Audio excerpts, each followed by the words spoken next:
Sometimes you'll be given the initial concentrations of the reactants or products and just one equilibrium concentration.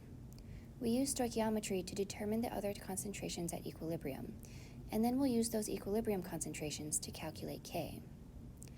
For this type of problem, we use what's called an icebox, which stands for initial, change, and equilibrium. I is the initial concentrations of the reactants and products. C is the change in concentrations that we're going to calculate using stoichiometry.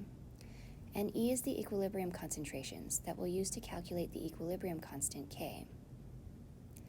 The first step is to plug in the values given in the problem. In the example, we're told that the initial concentration of SO2 is 10 moles per liter, and the initial concentration of O2 is 8 moles per liter. It doesn't say anything about SO3, so we're going to assume that SO3 wasn't present at the beginning of the reaction, and fill in the initial concentration of 0. The last piece of information that's given is the concentration of SO2 at equilibrium, which is 3.6 moles per liter. The second step to solving this problem is figuring out the change.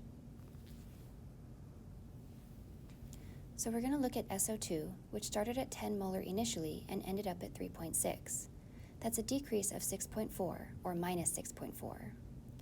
Now to figure out the change for the other reactant and product, we must obey the stoichiometry of the reaction.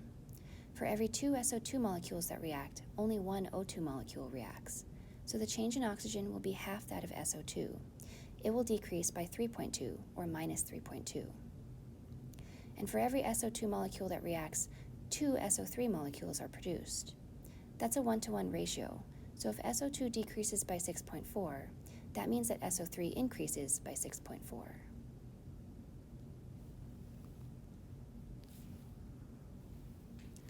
Once you have the change row filled out, you can calculate the rest of the equilibrium concentrations. Now that we have all of our equilibrium concentrations, we can use them to solve for K. And K is the products over reactants raised to their respective coefficients.